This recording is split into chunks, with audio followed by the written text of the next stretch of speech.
about today's topic, my real life Karen. I am going to be joined by one of my favorite people, and we are not going to hold back, y'all. We are going to dive deep into when DEI meets Karen in real life. So, for you who have not hung out with me in these social media streets, my name is Chrystal L.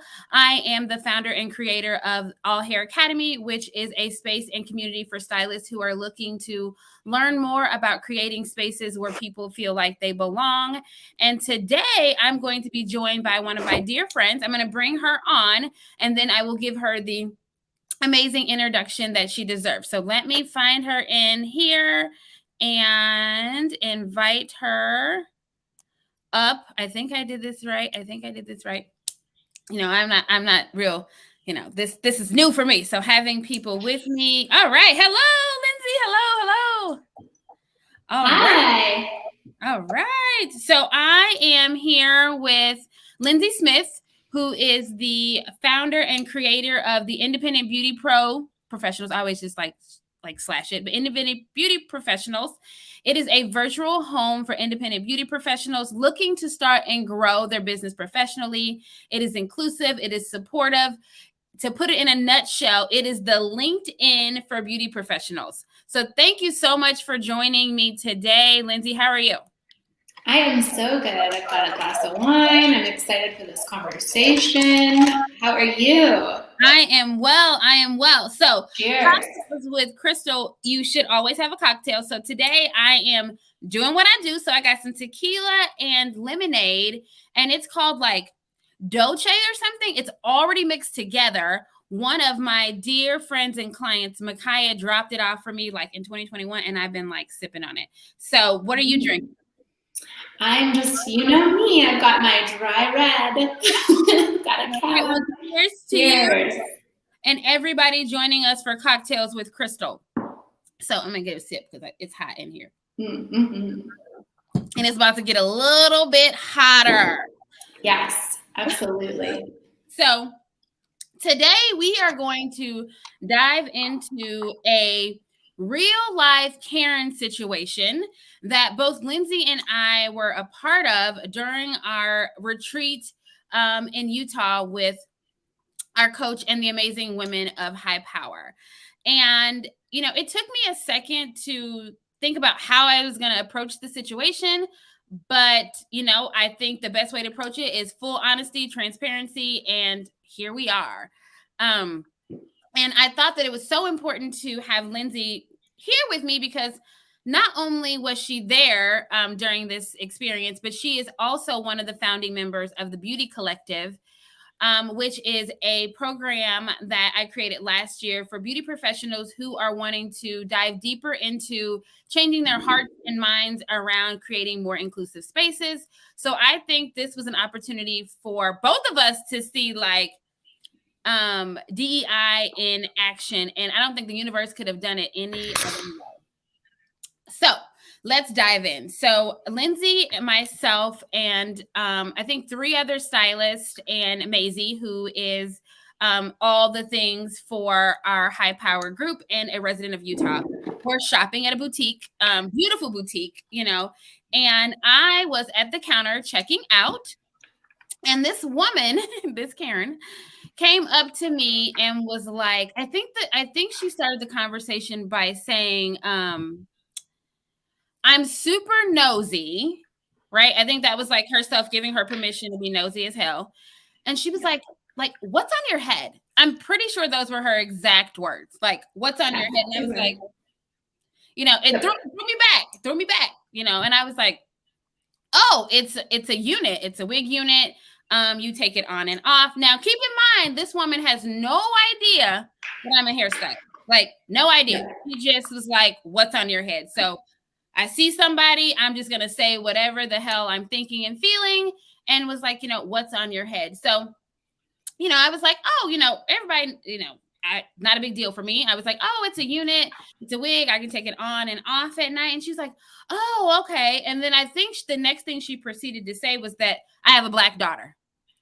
And I mean, that was like her immediate thing to go into. And I was like, oh, okay. So I'm black, your daughter black. I guess, you've been waiting for, a black person to talk to. And I'm like, there's not a lot of black people in Utah. I'm just saying. So yes, that is actually very accurate. Yep. Yeah. So she proceeds to be like, I have a black daughter, and I've been taking her to Las Vegas to get her hair braided. She gets box braids and crochet braids. Now, keep in mind, I still don't believe I had told this woman I was a hairstylist. I still don't believe that we had a conversation that I was a hairstylist. So I was like, oh, you know what? I'm actually a hairstylist. And I specialize in doing all hair types and textures. She proceeded to say that she was also a hairstylist. Yep. Oh, yeah. So you have a black daughter and you're a hairstylist, right? So you have the background knowledge, or the resources to, know a little bit more than you do. Yeah. So she proceeded to say, my daughter does the box braids and crochets, and I'm really wanting to do something else with her hair. And I was like, you know what? I actually have an online platform where I educate stylists on how to build more knowledge and confidence around doing multiple hair types and textures, because hair really doesn't have a skin color. And so that would give you the opportunity to learn more and be able to empower your daughter to learn more. Now, chime in. Small person standing next to her. Mm-hmm. Small person standing next to her then says, oh, no. She doesn't want to do that. She would rather pay somebody. Yep, that was the kicker. Yep. That was the punchline. I was like, oh, okay. So she's a hairstylist who has adopted or somehow ended up with a black child. Yep. And adopted. We'll get into that part. Yep. Yeah, we'll get there. Yep. And she has zero desire to learn, even though I'm offering you this on a silver platter, and you have the skill set to be able to do this. Mm-hmm. And she goes, I think she then says, it's just really hard to work with black hair. And I was like, well, hair doesn't have a skin color. And I was like, when you learned how to balayage, I bet it was hard too. So if something is hard, you practice at it and you get better. Practice makes perfect. And I think her daughter even chimed in and did say, yeah, Mom, like if you do practice, you would get better at it. Mm-hmm.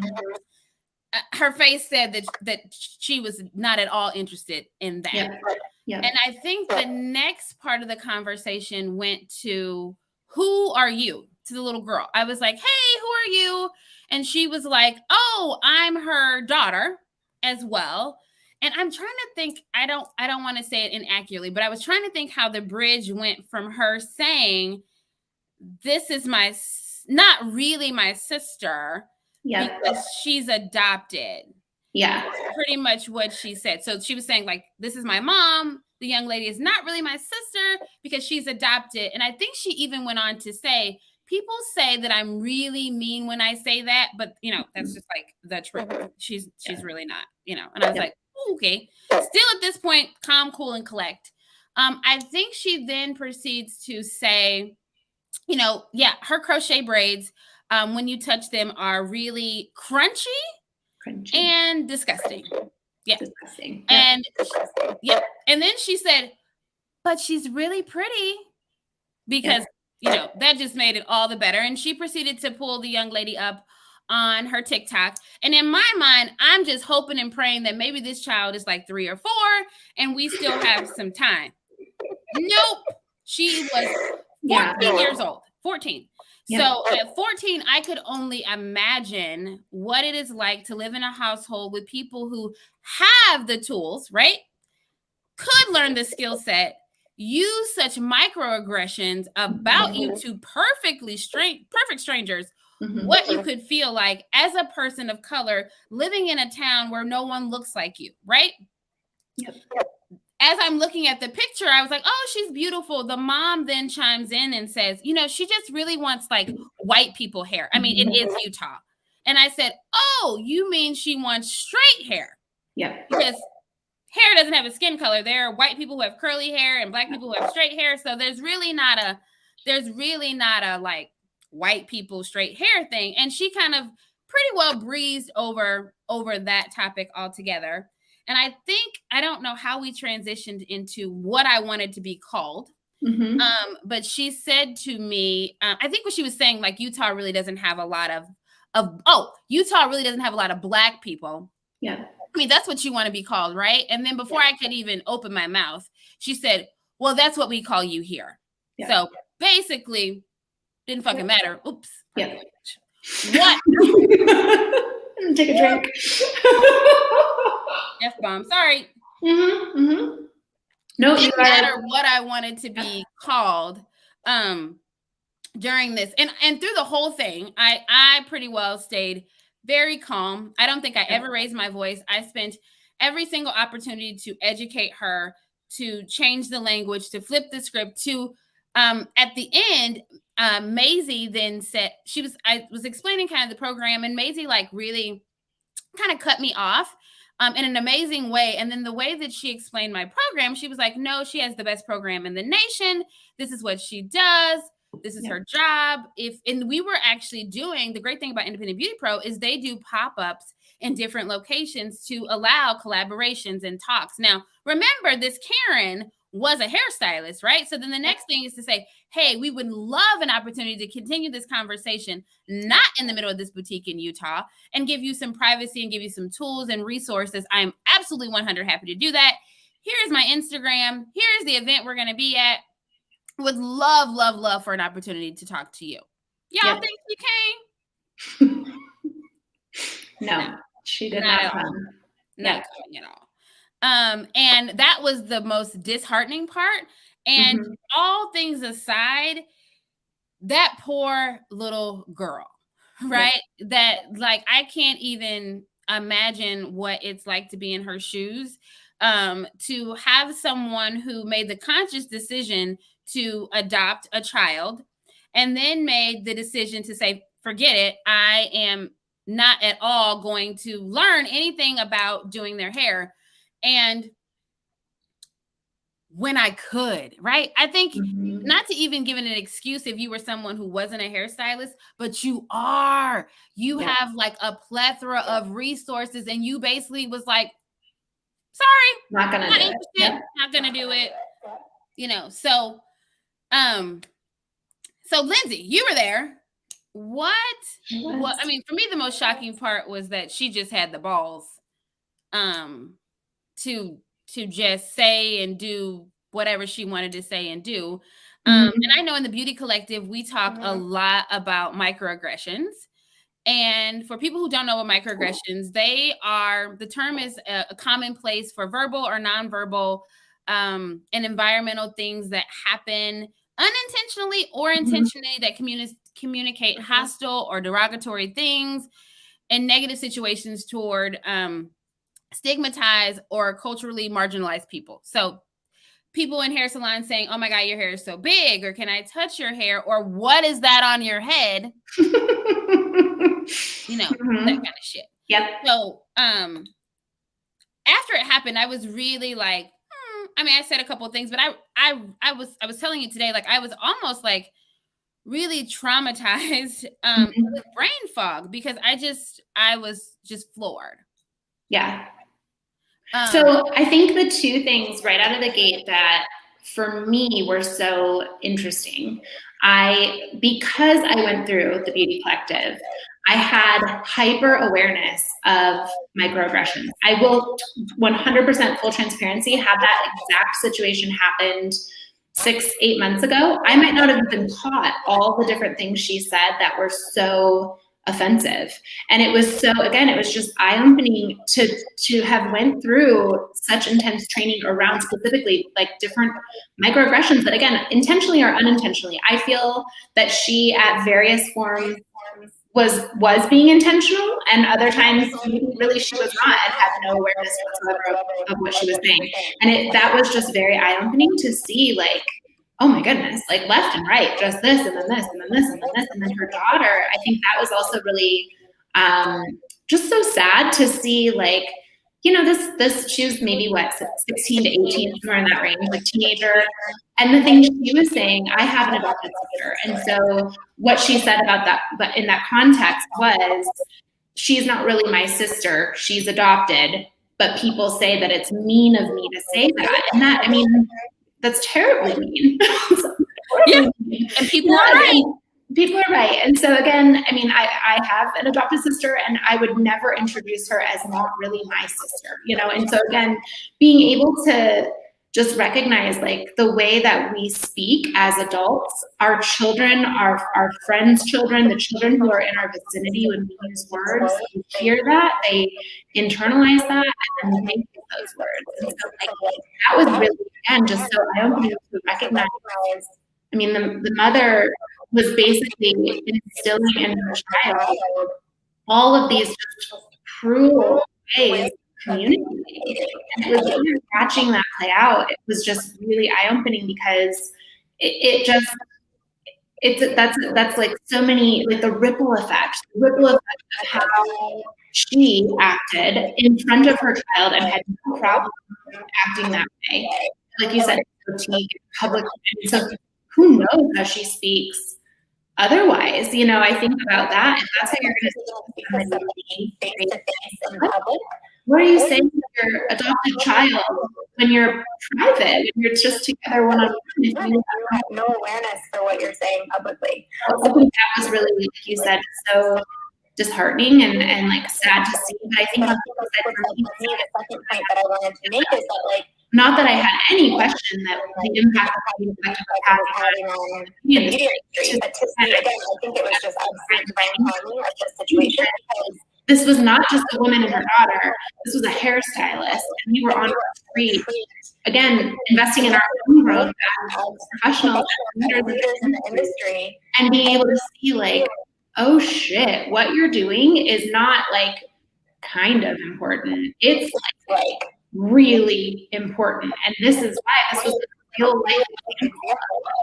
And like a child, 16-year-old adopted child who was growing up with a mother who had all the resources at her disposal to learn how to effectively communicate, how to provide her with great services to empower her as a human to have whatever hairstyle she wants to have. And not even just, again, it's not just about hair or beauty in general. It's about who she is in the world, like who she shows up as. Like, it was just such a, it was really truly just like the exact moment that could have happened. And so much awareness to like, this is why we are all a part of it. This is why we are all in support of what it is that you've created, and this is why you've created it, and this is why it's important. Like, it was a moment of like, oh, this is a real human being who's out there like this, and that needs to really never happen again. That's just not. That shouldn't be a hairstylist. That should just never be a hairstylist. We should have hairstylists coming into getting licensed with more knowledge than she's had, and who knows how many years of experience she's been within the industry. So, yep. She wasn't a spring chicken. No, we walked out and we said she needs a lot of healing. She really needs a lot of healing. And again, I think what I also like just want to communicate, like you and I, as we're talking about it, we talked about it earlier today, and now we're talking about it here live. And I think it's easy to get fired up about it. Like, it's easy to get like, oh my gosh. But honestly, the way you spoke in the moment was even kinder than you're speaking now. Like, you were so collected. You were so, like, you floated above that situation in a way that was just so eye-opening and really just incredibly strong and powerful. Because I think, again, when we're confronted with disrespect and just really, again, I mean, there were moments of like racism that were happening, blatant racism. And again, when we're confronted with situations like that, it's easy to get angry. It's easy to get maybe more discomforted and more like aggressive in our responses. But you didn't do that. And when we can keep that cool, it's actually more received across the board. And so again, no matter what her takeaway from the conversation was, no matter what her daughter's takeaway from the conversation was, you impacted me. I can speak for myself. And so no matter what anybody else experienced in that moment, I was I was impacted by seeing you be able to manage a conversation like that in such a graceful, strong, but also very secure, factual, no, this is, I mean, you corrected her in the most tactful way I've ever seen. So again, I think that's that same ripple. So we can ripple in a positive way and we can ripple in a negative way. And each time we have interactions like that, we get to choose which way we want to ripple. I love that. I love what you said about choosing which way we want to ripple. And I know that when I finally, because it was not something that I knew that I wanted to do when I decided that I wanted to dive into education. It was actually something that I really, really fought because I was like, I don't want to be the Black girl talking about like black hair. I was like, I want to be the successful stylist that I am, talking about how you can make a business that's successful in whatever way you wanted it to be, right? And so whenever I talk, I always tell people like everything I talk about is from an inclusivity lens because that is who I am. I talk about the success that I've had in my business. I talk about the systems and all of those things come and are taught from an inclusivity lens because that's just who I am. But then I knew that our industry really, really needed it to be spelled out, and our industry really needed to understand that we are working in one of the most segregated spaces in the world, and we touch so many people with our hands. And if we could change our hearts and our minds, the amount of ripples in a positive way we can have can really change and revolutionize the beauty industry. And that is why the Beauty Collective was started. One of the things I want to talk about is that this is something that impacts our children. This is something that we have the ability to impact and change generations from now.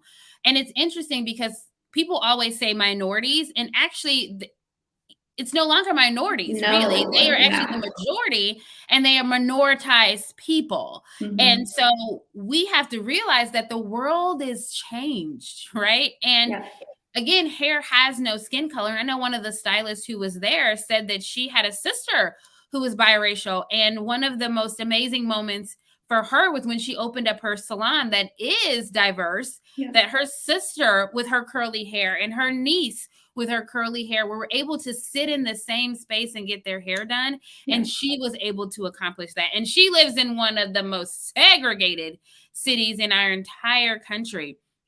So we can do this. Like we can do this one stylist at a time, one brand at a time, one esthetician at a time. Like we have all the tools and the resources in our fingertips. We don't have to be the Karens of the world anymore. And I think this situation really showed me, especially because it was like, we're at a retreat, we're learning, we're growing. I had just made the decision to, step away from behind the chair for a sabbatical, to really focus on being able to spread this mission and do this work. And, I didn't really have a lot of doubts, but babe, when this happened, that was like divine intervention telling me this is exactly what you're supposed to be doing. I've experienced microaggressions before, but never on that level. So just to have it in front of us, to be able to, you almost say, share it with people who are doing who are learning and growing and personal development with our industry, and them to see the importance of this work and how we can be a part of that change. The question I just got from on Facebook is like, how do we start? How do we dive into doing this work? And the first thing I always say that is success starts with self. And I believe that the best way to look at what you've created is through a self-assessment. Because when you do that, there's nobody but you, yourself, and your ego, right? And when you find the results, if you've created a space that's not as inclusive as you wanted it to be, because of something that I talk about all the time, which is implicit bias and similarity bias, which we dive deep into those things in the Beauty Collective, I give you some tips and resources on how to change that. So if you're wanting to know what you can do today, or diving deeper in wondering, like, have I created a brand that's not inclusive? Have I created a space where people don't feel like they're welcome? There is a link in my bio for a free self-assessment. You can go into my bio, click the free self-assessment. You'll be able to take the test. You'll get a score, and then you'll have the opportunity to have some resources at your fingertips today for you to start thinking differently. So we are at our past our 20-minute mark. I like to keep it at 20 minutes. Where can people find you, Lindsay? I love everything about IBP. It has been such an amazing resource for me. Where can people hang out with you in these social media streets? Yeah, so on our platform on Instagram, that's the quickest, fastest way to connect with not just me as the founder, but also our community members. So the biggest thing I can say is that we are incredibly focused on pointing back to the many, many talented educators, coaches, artists that are part of our community who are doing massive things for our industry like you are, Chrystal. So again, within our community, you can find access to so much education, not from me. I'm actually not a coach on our platform, but actually from our community members like you. And then also, like you mentioned, we're hosting in-person events again, which is so wonderful. We have an event next week in Denver. We have one in Baltimore, woohoo, on the 4th. You and I have talked about hosting something later this year. We'll be in Detroit in May. We've got a ton of stuff. So in-person meetup events. We also have virtual education hours we host once a month. All the links are in our bio. So go over to Instagram, check it out. You can find more info, and then also send a DM if you have any questions for sure. Awesome. Thank you for all the details and hanging out with me for the second episode of Cocktails with Chrystal. What it's like to have a real life Karen. I will be back next week, same time, same place, with a whole new topic and a whole new full drink. So cheers to you, Lindsay, and cheers to everybody who hung out with us today. Remember, every day is a new opportunity to slay, peace, and love. Bye. Take care. Bye.